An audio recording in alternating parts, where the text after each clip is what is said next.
Well, good afternoon to everyone, and thank you for joining us. I'm here with Lieutenant Governor Juliana Stratton, Chicago Mayor Lori Lightfoot, Cook County Board President Tony Preckwinkle, Chicago Police Superintendent David Brown, founder of My Block, My Hood, My City, Jamal Cole, and Reverend Jeanette Wilson, as well as Reverend Jesse Jackson. And I thank all of them for joining us today. A grand jury in Louisville made a decision that doesn't come close to capturing the injustice of what we know to have happened on that tragic night in March when Breonna Taylor, an innocent young woman, was killed by law enforcement officers as she slept in her own home.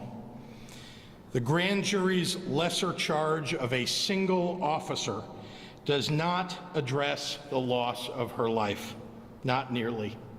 This is, to put it simply, a gross miscarriage of justice. I don't pretend to know the pain experienced by Black Americans, the pain of knowing that what happened to Breonna Taylor and Kenneth Walker could happen to you or your child. The pain of your government telling you that damaging a piece of property is a greater offense than taking a life. But I do know that the circumstances surrounding Breonna Taylor's death brings an overwhelming sense of rage, of passion, of sorrow to so many, including me. Our justice system has a long history of failing Black Americans, a history felt deeply today. These feelings are not new. I believe the current political moment, and especially the leadership in the White House, have allowed open racism to surge back into public demonstration and into our lives in a way that we haven't seen in this country for years. But to think racism and injustice are suddenly getting worse in this country is to be blind to the reality of our Black and brown communities. We have so much work to do, particularly over the last few months, from Chicago to Champaign to Springfield to Anna to Rockford. We've seen an outpouring of peaceful demonstrations in our streets to call for an end to that entrenched injustice. They're calling out for true racial justice, where the law treats people of color as equals and delivers on the promise of justice. They're calling on us as leaders to address police misconduct that is too often fatal. Here in Illinois, we hear you and we stand with you. Peaceful expression of anger is powerful, and it's a powerful, long-standing tradition in this nation. And I am committed to ensuring that Illinois' residents have the right to protest and that they're protected in exercising that right. As governor, my priority is ensuring the safety and security of all of our residents, both of which require access to justice. To that end, I am working with local leaders across the state to ensure that everyone's First Amendment rights are protected and that our communities are made safe and secure. Should any city or town need assistance in ensuring the safety of area residents, visitors, small businesses, and those expressing their First Amendment rights, the state is ready to provide support. Activism is a vital part of our democracy, and it will take activism plus action to build ourselves into the state, into the nation that we must strive to become. I will continue to fight for justice and equity today and every day going forward. Before I turn the microphone over, I want to say to every Black woman, every Black mother, sister, to their brothers, to their husbands and their friends, that I will not rest until the state of Illinois and this country treat you with the respect and equality that is your most basic human right. With that, I'd like to turn it over to Her Honor, Mayor Lightfoot.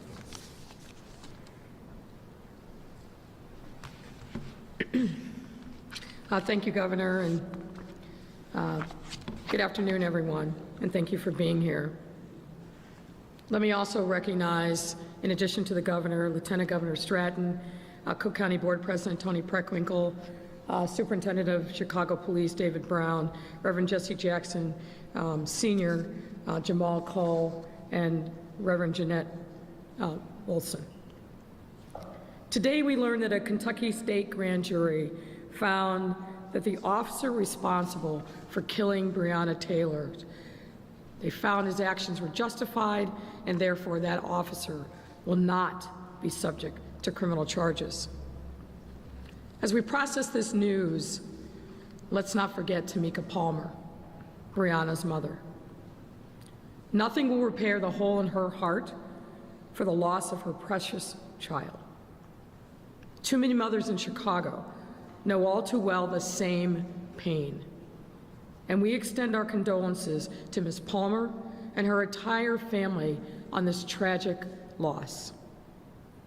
To me and many of you out there, this ruling is absolutely heartbreaking. And it leaves more questions than it answers. My fear is that it reinforces the deeply held notion that there are two systems of justice. As a lawyer, a former federal prosecutor, and a defense attorney, I know that our flawed system of criminal justice often feels unfair and can be brutal, particularly to people of color. Today is a reminder that we must keep fighting to bring equity and fairness to that flawed system. Over the past few months, Breonna's murder has been one of the many catalysts driving the historic and righteous protest for change that we've seen in our city and across our entire nation, shedding an even harsher light on the work we still need to do to create an America where Black people and people of color can live their lives safely and free from fear, and have every opportunity to exercise our potential and exercise our God-given right to simply live our lives in peace. Rulings like this one set us back and come as yet another challenge to the hard work and progress we have already made. But that doesn't mean we give up. It means we fight even harder against the systems of inequality and injustice designed to keep too many of us down. We will and we must continue to say her name. We will and we must continue to demand justice. And we will and we must do everything in our power to prevent any more names from being added to this role, like George Floyd, or closer to home, Rekia Boyd, Laquan McDonald, and too many others. I know that many, upon hearing of this verdict, will feel confusion and anger and disbelief. I know many of you will want to express yourselves in keeping with our city's long legacy of peaceful protest. I want you to know that I support you and will do everything in my power to protect you as you voice your righteous anger. As a result, our city will be exercising our neighborhood public safety plan to keep residents safe. As part of our plan, we will notify all Chicagoans of any anticipated disruptions to your lives, including traffic or public transportation. These measures will ensure the safety of large gatherings and our city's most heavily trafficked pedestrian areas and commercial corridors, and work to protect the well-being of residents, workers, businesses, and peaceful protesters. I have always been and will continue to be a fierce protector of the First Amendment, one of our most cherished rights as Americans. And as an elected official, it's my responsibility to listen to those demanding change. We have, we are, and we will. It's also equally important and my responsibility to make sure that we keep everyone safe and out of harm's way. As we move forward, I want you all to know that today's ruling will not distract us from continuing to pursue justice and righteous change. and the path to reaching that goal clearly is not a linear one. However, it is a path that I assure you we will walk together. It's a very tough moment for all of us. When a tragedy happens, particularly when a young life is lost, we all feel enormous pain. In this moment, each of us has an opportunity and really an obligation to reflect on how we will take in this news and what we will do with it. Breonna Taylor's family has consistently called for peace and urged people who are acting in her name to do so in a way that builds, not destroys, community. In honor of the family's request for peace, I urge all Chicagoans to join me tonight at 7 p.m. for a citywide moment of silence in honor of the life of Breonna Taylor. Come out on your front porch, stand in your yard or on your sidewalk or wherever you are, but please do, at 7 p.m. tonight, take a moment of silence and reflection in her memory. Afterward, I encourage you to say her name. And if you're so moved, share your expression on social media with the hashtag #SayHerName. This is a time for us as a city and as a state, as neighbors, as Chicagoans, to show our unity in our common humanity. The spirit of Breonna Taylor can and should live on in all of us. We have many more miles to travel on our journey toward a better and more perfect union, and we must rise to this occasion and be worthy of Breonna Taylor's legacy.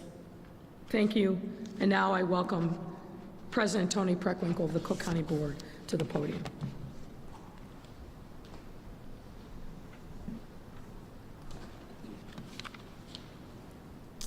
Good afternoon. Governor Pritzker, Lieutenant Governor Stratton, Mayor Lightfoot, Superintendent Brown, Reverend Jackson, Reverend Wilson, Jamal Cole, and the first responders in this room, thank you for allowing me to be part of the program. I'd like to acknowledge our own head of emergency management and regional security, Bill Barnes, who's with us as well. We stand together as we struggle with the painful decision today regarding a life that was taken from us far too soon. Her name was Breonna Taylor. I'll say it again. Her name was Breonna Taylor. I'm a history teacher, and as I've said repeatedly, for the entirety of our nation's history, Black and brown people have been killed by the police with impunity. This is a profoundly disturbing reality. The names in the headlines since Breonna's murder: George Floyd, Daniel Prude, Jacob Blake, just to name a few, tell us there is much more work to be done.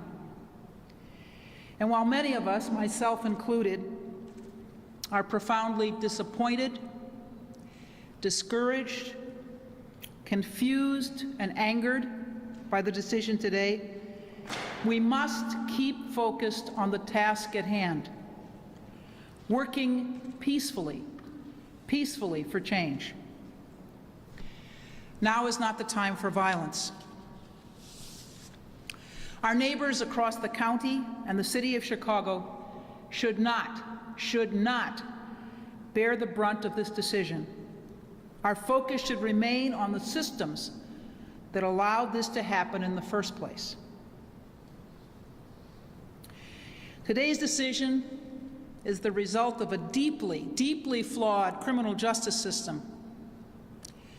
The system must be reimagined if we are to hope for a brighter future.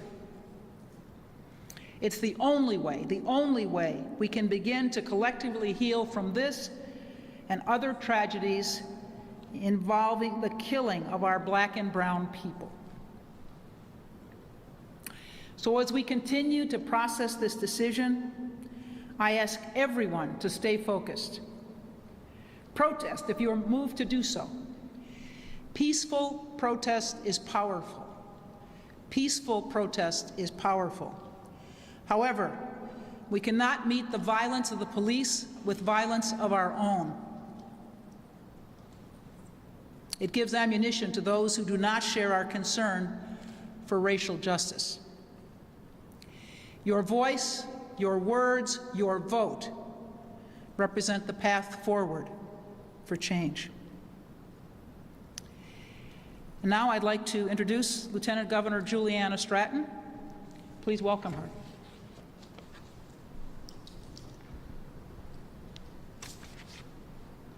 Good afternoon. Good afternoon. I come before you this afternoon, not only as Lieutenant Governor, but I come to you as a Black woman, a Black mother, and a mother who has 4 Black daughters. For more than 190 days, we have joined the world in waiting for justice for Breonna Taylor and some semblance that our lives matter. But today, justice was denied. Breonna was shot to death in her own home, one of the few places that she, as a Black woman, could find rest and peace after working as an EMT, being a devoted daughter and friend. That peace was shattered by gunfire from police, and her life was taken, a life of value and promise. She was 26 years old, the same age as my Cassidy. My heart ached for her mother and her loved ones then, and my heart aches for them now, as they are traumatized once again by a hollow decision. I literally cannot fathom the pain that her mother must feel right now. But as a mother who loves my daughters with all of my heart, I know that she feels that there is a void that probably can never be filled. So here we are today, and I ask, what if it were your daughter? The decision to only charge one officer with wanton endangerment is unacceptable. It is hurtful, it is confusing, and it further illustrates how Black people are often dehumanized and disenfranchised by the criminal justice system. Today's decision is yet one more example of why Black women often don't feel protected. What do we tell our children when they ask us why? How do we explain that an unarmed person can be killed by police and once again there is no full justice or consequences when they have Black skin like mine? What do we tell our children when they ask how many more? Well, we tell them that Black lives matter. We tell them that there are many of us who are working day in and day out to change the systems that are rooted in systemic racism so that each of them can grow up with full knowledge that their lives matter too. We tell them that it's okay to be angry because I am angry. We tell them it's okay to cry because I have cried. And we tell them it's okay to pray because as a woman of faith, sometimes my faith is all that I have to hold on to in a moment like this. And we tell them that the fight for justice continues, that it is not over, and that our young people are leading the way as they always have. It is the peaceful expressions of pain and frustration, the peaceful expressions of pain and frustration in moments like these that are shifting the atmosphere, and it is those same peaceful protests that will shatter the norms and push through real change and transformation. We will tell them that her Black life mattered and that she should be alive today. We will tell them that Breonna Taylor is any one of us and that she is all of us. Breonna Taylor is me. Let us continue to say her name. I will now pass it on to Superintendent Brown.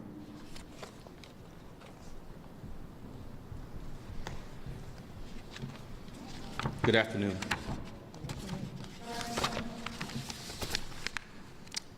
Thank you, Lieutenant Governor. Breonna Taylor's tragic death in Louisville, Kentucky can never be undone. A family lost a daughter, a sister, a niece. Others lost a beloved friend. Our nation has mourned Breonna's passing as well. Her smiling face has become a symbol of young lives cut short under the most jarring circumstances. Breonna's death must lead to change and more open dialogue about policing. As police, we need to continuously hold ourselves accountable. Chicago Police Department must follow the path of reform, ensuring that we are in compliance with our consent decree as a floor, not a ceiling.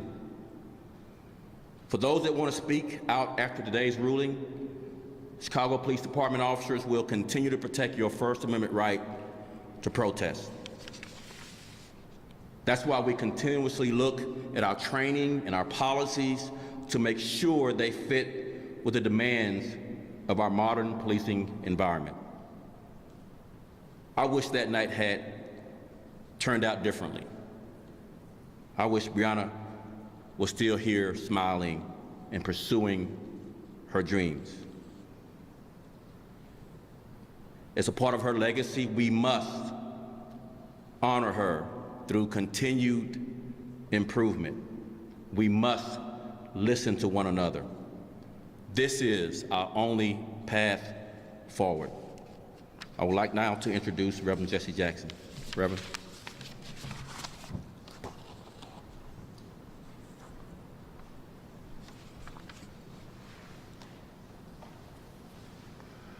I want to thank the governor, the mayor, and those who spoken today for the words of encouragement.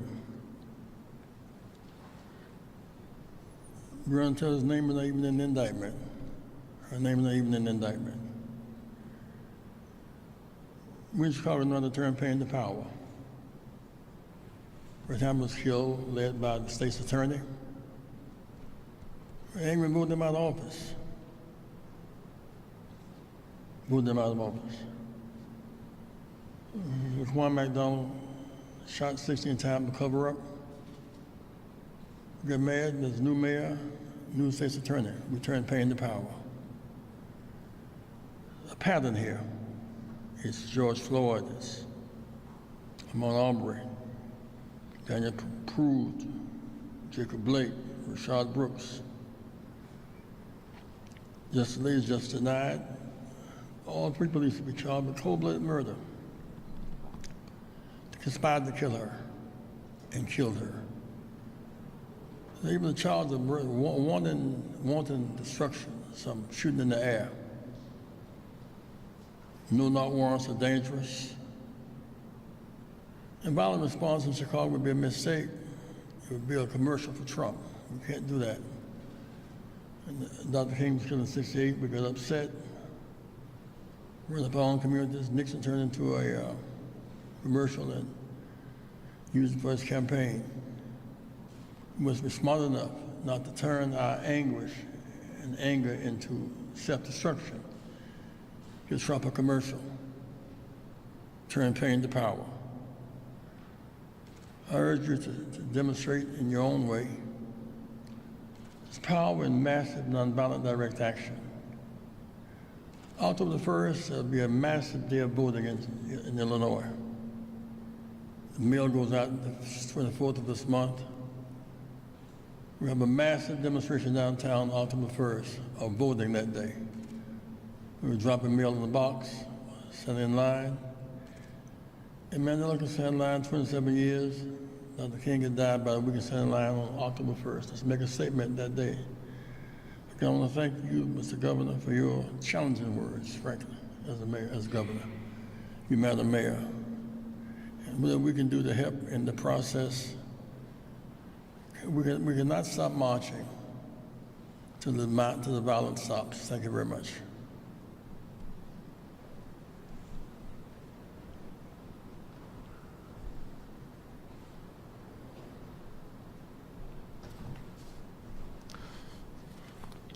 So one of the things I always tell people is that having a police badge, it gives you a platform that'll amplify your true character, okay? It amplifies your character. If you're a good person, this police badge can amplify your platform to do more good. If you're a bad person, having this police badge gives you a platform to amplify your wickedness, right? And it's the key. It's the key. It's the same thing with major events in life. Some people are going to use this event as an excuse to go looting. And I ain't for it. I don't want you looting in Chatham. Don't tear up Chatham. Everybody know you don't tear up when you sleep. Some people, they ain't even have my size. I was just taking shoes, right? I don't know if you fighting for humanity or you fighting for Instagram. Some people are going to use this major event as an opportunity to bring people together and to protest peacefully, right? And to register people to vote, right? And change the system from within, right? But regardless of the verdict today, regardless of the verdict, an innocent black woman was shot dead by police while she laid in her bed asleep. This is a story that we've been the characters of far too long, right? Human life is important, man, and it matters. It matters. She ain't gonna get to live hers to the fullest. I got 2 black daughters, and I want them to be all they can be, right? That shouldn't just be my aspirations. That should be reality, man, right? When I look back on history, when my daughters look back on this moment, I want them to say, man, my dad, he stood up for system reform at every level. He voted. It ain't just about the presidency. This is about the state's attorney that was dragging his feet. Accountability shouldn't take that long, right? We got to get out there and vote. And my block, my hood, my city, we're hosting a Say Her Name rally this Saturday, downtown at noon. Go to our website, formyblock.org, and see how you can get involved. Man, when I was walking over here on Michigan Avenue. I saw a black woman being attacked. She got choked and punched in the face, right in front of Starbucks. There was people that didn't uncross their feet. They didn't even get up and help her. I'm ashamed. I'm ashamed. We gotta start protecting our black women, man. This happened right outside.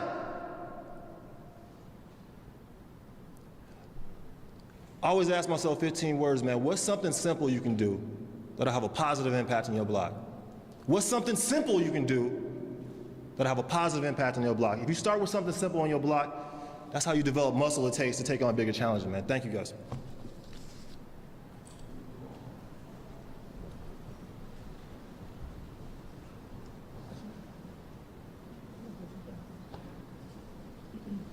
Happy to take any questions that you may have, Mayor and I, or anybody else up here.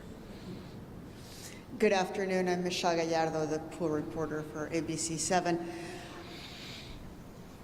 Obviously, we all hope for the best, but we also have to prepare for the worst, and I'm sure that that's what both the city and the state are doing. I understand you all already have the National Guard at the ready, but I also understand there's reluctance to use that unless it's absolutely necessary just because of the optics.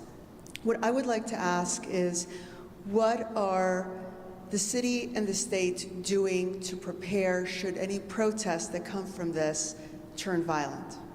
What is being done preemptively? Well, let me stop and say something important, which is we're here today because a terrible miscarriage of justice has occurred. And I think all of us feel the need to express ourselves as we think others will, in a peaceful fashion.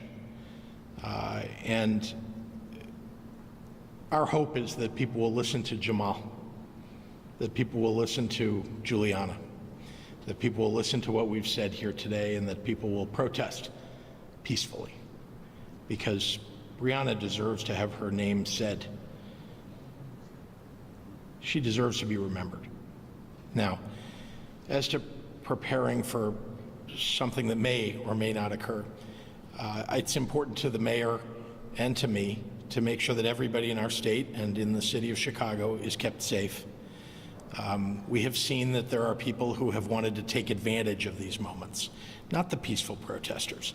It's people who see that there's peaceful protest and they will hide, perhaps even among peaceful protesters, or think that police are distracted and take advantage of that moment.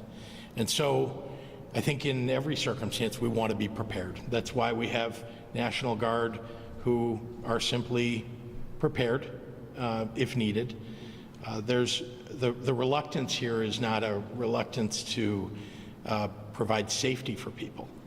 It's just a desire to use the proper resources where they are needed at the time that they are needed. At the state level, and I'll speak for the state, we have a terrific and amazing group of state troopers in our Illinois State Police. And they are police officers who are trained to do crowd control. They're trained to handle arrests. They're trained as Chicago police are trained. And I would say the state police are really second to none in the nation. We want to make sure that they're backing up the Chicago Police Department and other police departments across the state. Our state police are responsible for the entirety of Illinois. And the last thing I'll say is that the National Guard are backup. They are a support mechanism for all of the frontline police officers who are doing their job at this moment. And I'll turn it over to the mayor if she may have some remark. Well, I mean, I think the governor really said it all.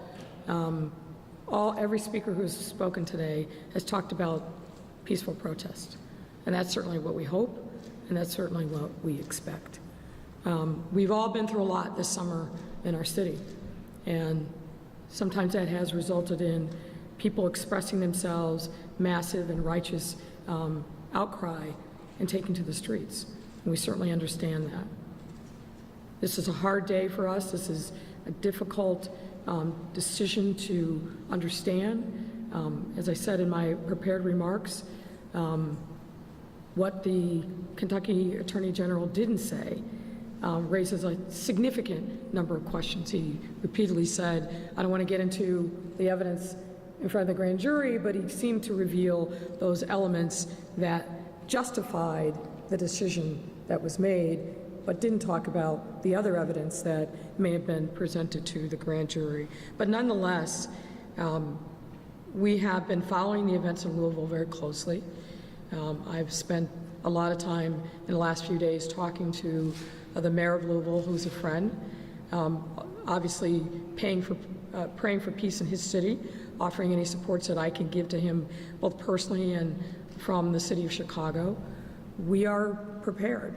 We were prepared for every eventuality, but our hope, our prayer, and what we urge is for peace. I went back and looked at a lot of news coverage of Breonna Taylor's mother and the words that she has spoken, even in her pain. And she's continuously advocated for people to express themselves peacefully in her daughter's name. And I think that's the right approach. Mayor, if I may ask, this is a question from my colleague Zach Cranes, and this would be for both yourself and for Superintendent Brown. Before you ask that question, I know that Reverend Jackson wants to say something about peace. I want the chief to be aware there are some sinister forces at work, sinister forces. We were in Minnesota when George Floyd was killed 2 nights later. When the police department was burned down, surgically, I knew it was not local people who burned down. Once they broke windows, some people local ran in.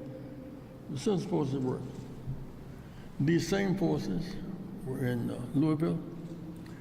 Today you have vigilantes walking the streets in Louisville with the black uniforms on and guns out today. They're provocative.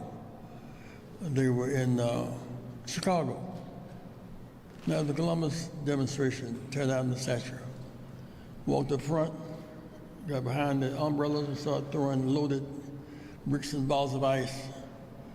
You must be aware, Mr. Police Chief, of sinister forces at work. Local people don't know how to demonstrate. We've done it a long time, and we'll be doing it today, tonight, and until something happens. We must turn our pain to power. Be very, very, very aware.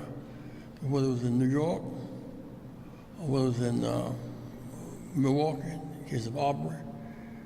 There was no violence. A young vigilante killed a man, killed 2 men, and became a hero. That's provocative. And when the President of the United States and Barr speaks pejorative of Oregon and their leadership, they're provoking. They need the violence to justify their sinister actions politically. We must not become commercials for these right-wingers in this country.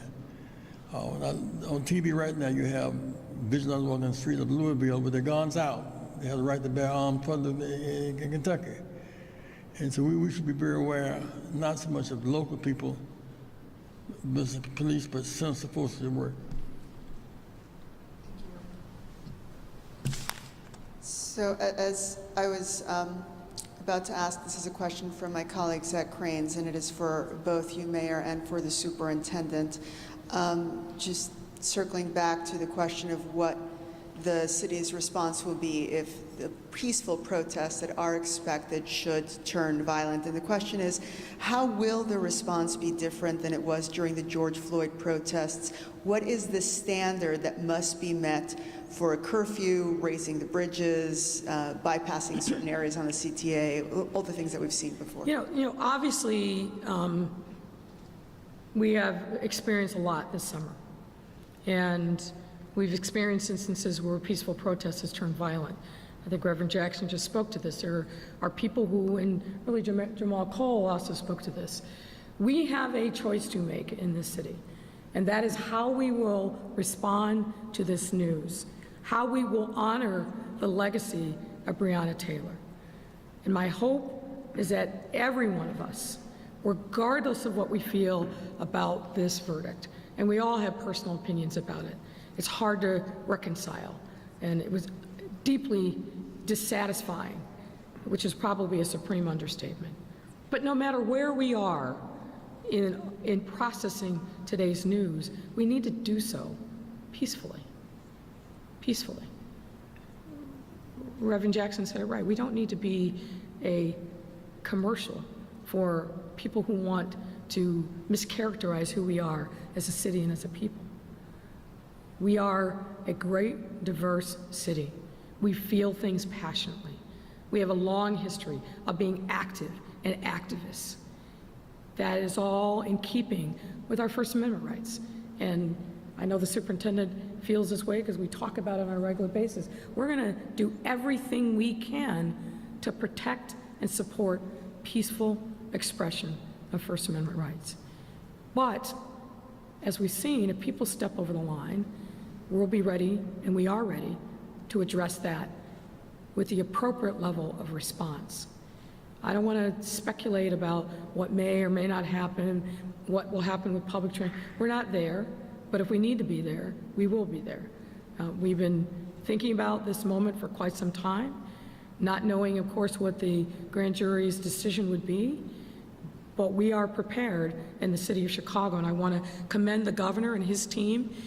We've had great, I think, productive conversations over these last couple of days in particular about what supports the state can continue to give, because they've been with us through this all summer long, all fall, and particularly the state police. I also want to thank Sheriff Tom Dart for the support that they've continuously provided.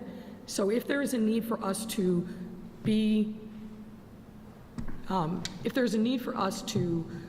deploy resources to address any kind of threat of violence or the reality of violence, we're ready. But there's nothing that's being done preemptively in terms of closures? No, I didn't say that. I said we are prepared. We have not closed bridges. We've evolved in the way in which we're handling these circumstances, and I hope there's not a need for us to do that. But if that's necessary, we're going to take the necessary precaution. As you know, over the course of the summer, in response to many of the challenges that we face, we have done a tremendous amount of drilling and preparation, both in the downtown and in the neighborhoods. So we are ready and prepared. I said we've activated our neighborhood protection plan, which means that we have pre-positioned resources along commercial corridors in the neighborhoods. But again, my hope is that people are going to express themselves peacefully. Certainly, the social media traffic that we've seen since today's announcement has overwhelmingly been suggestions of peaceful gatherings, which is all to the good. I hope people will join me tonight at 7 o'clock in a moment of citywide silence and reflection on the life of Breonna Taylor. But if things should take a turn in a different direction, we are ready. Excuse me, Mayor, can I say Yes, the word? yes, of course. Thank you. You know, I said at the beginning of my remarks that I'm a history teacher, and this is a disturbing moment for me. I'm disturbed as an African-American woman, as a mother, that the two questions that have been asked are about what our response is going to be, and they're not focused on the tragedy, the travesty that took place today. And I hope that the media will focus first and foremost on the tremendous injustice that we saw today. Yet another murder of a black woman, a black person, by the police with impunity. And I hope that's the focus of your coverage today. And I regret that the first thing that happens is the mayor and the governor have to respond to these kind of questions about what's the city going to do. Yet another woman was murdered today. Yet another black woman. And these are the questions we get. It's discouraging. I'm sure you understand that we have to ask these On the phone questions. with people from Kentucky, right? We have people staffed there now. They should boycott every non-essential service in Kentucky, including horse races, express themselves in a way that's impactful. The new recruits at the University of Kentucky and Louisville should not go to Kentucky. We should put Kentucky on the South African list. This is for non-essential services. We must fight back in ways that we do not destroy ourselves in the process. We must turn the pain that you have, pain. Turn pain to power. No one can be on the sideline in Kentucky in this battle. 3 men who conspired to kill a woman in her sleep, walking the streets today without a real charge, wanton destruction. We're going to fight back in ways that we will not self-destruct. Thank you so much. Thank you, Reverend. Yes, and that would bring me to my final question from the pool questions. And I'm sure, Mayor, you understand our need to ask these questions in light of what has happened before. And the question from the Block Club is just related to an alert system. And you mentioned that in your remarks at the beginning, that you'd be communicating with the city to let residents and motorists know of any closures that may or may not happen. Can you tell us how that will work and how much notice people can expect so that they're not caught outside of? Yeah, we will, if the need arises, we will try to, of course, give as much notice as possible. And we have a number of ways that we'll do it. One, we'll communicate with the media so we can get the word out quickly. We have a system of alerts that we've used. Even as recently as the last couple days, we'll use that. But we're mindful of the fact that, particularly when it comes to public transit, people are relying upon public transit to go to and from their jobs and otherwise get to move from one place to another. So when we've done this before, we try to give at least an hour, if not longer, and we will certainly try to do that. Now, obviously, if there's exigent circumstances, the timeline may shrink, but we will be respectful of people who are going about their daily lives. That's why, again, I have to emphasize over and over again that we want people to express themselves, but do it peacefully so that these heightened measures won't be necessary. Mayor? Mayor, can you speak specifically to some of the concrete steps that your administration is taking to address these systemic issues that are being raised, whether that's in Louisville or in Chicago, with regards to police accountability? Sure. Obviously, as you know, the Chicago Police Department is under consent decree, and as the superintendent has said, and I agree, the mandates of the consent decree are floor, not a ceiling. We've done a lot of work over the last couple of years in changing our use of force policies, and not just changing the policies, but making sure that our officers are well-trained and understand what the rules are. At my behest, just this summer, our chief risk officer did a top-to-bottom assessment, for example, of our search warrant policy, and in consultation with the police department, made some necessary and I think appropriate changes to that, and took the next step, which is always important when you do a policy change, made sure that officers were trained in the new policy. And one of the highlights was really changing the level of approval within the police department before it even got to a court. As I think I mentioned before, the no-knock policy is something that the superintendent and I have talked a lot about. Our view is that it should be extraordinarily rare. Extraordinarily rare. Now, we heard today, I think for the first time, that the Kentucky Attorney General indicated, despite what had been in the media, that that the officers were instructed by their supervisors to announce their offices and knock, and that there's a single witness who said they heard the officers do that. There was a question that was raised during the Kentucky Attorney General's press conference about whether a single person hearing in a close unit of apartments was sufficient.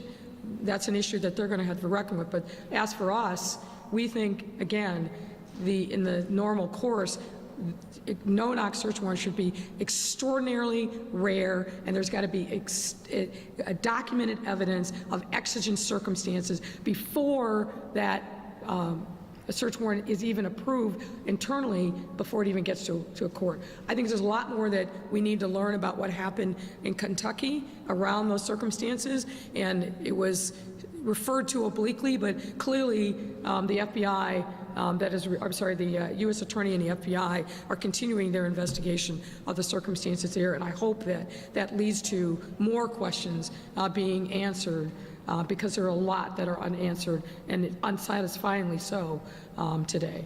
But we continue to push ourselves to continue on this long but necessary path of reform and changing around the culture of our police department so our officers truly believe that respectful constitutional engagement with members of the public is their most powerful tool.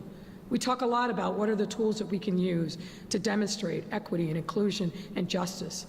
Our police department has to be part of the solution, and part of the solution is making sure that they understand the rules of the road, that they have the proper training to be able to accomplish those missions, and that there's a level of accountability when they cross over the line. I'm not talking about punishing innocent mistakes, but that's not what we're talking about today in the case of the murder of Breonna Taylor.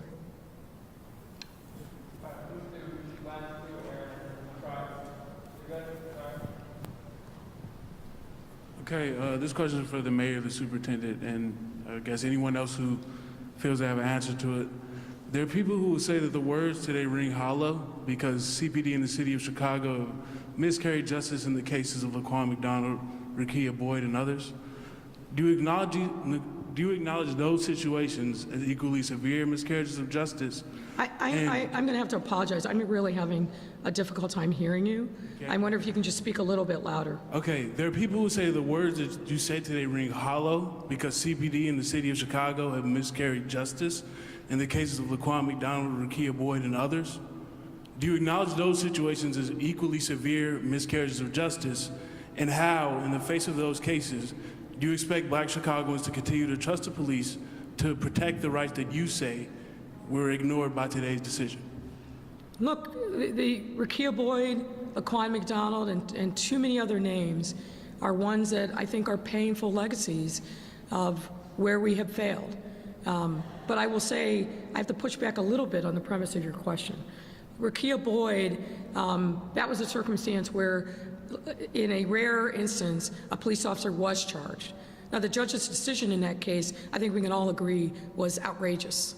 And I recall saying it at the time, and I think a lot of people believe in that. And unfortunately, the officer who was involved in that, the day before he was to face a hearing before the police board that I led, he quit.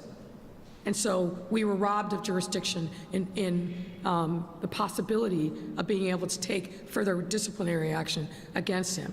And Laquan McDonald, there were 2 sets of charges that were brought by a special prosecutor for Jason Van Dyke and a different special prosecutor for officers who were charged in connection with that conspiracy. Now, we know what the results were in both of those cases. Jason Van Dyke was found guilty. Was anybody satisfied with the sentence that he was given by the judge? Absolutely not. But a jury of our peers blocked out all the noise, and in a remarkable fate that hadn't happened in decades in our city, found Jason Van Dyke guilty, which was the right result. So we can't forget that and pretend that that didn't happen. Now, obviously, there was a different result in the officers who were charged with covering up and being part of the cover-up of the killing of Laquan McDonald. I said then, when the judge rendered her verdict, and I say now, those officers should have been found guilty. There was plenty of evidence of their guilt, but that judge felt a different way, and I disagreed with that decision. But as a lawyer, I respect the decision of the court. Are we satisfied with the way in which Black and brown people have been treated in this city historically and currently at the hands of our police department? No.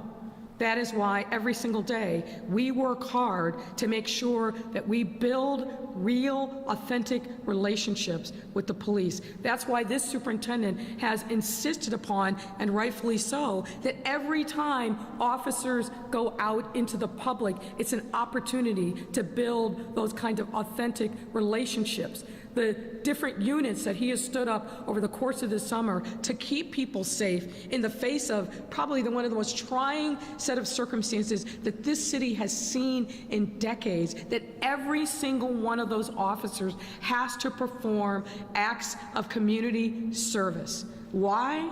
Because it's only by building those trusting relationships that we are going to turn the tide from where we are now and continue on our necessary path towards reform. So what I would say is our journey isn't over, our work is not done, but we have taken many important steps in the right direction. Thank you. Thank you.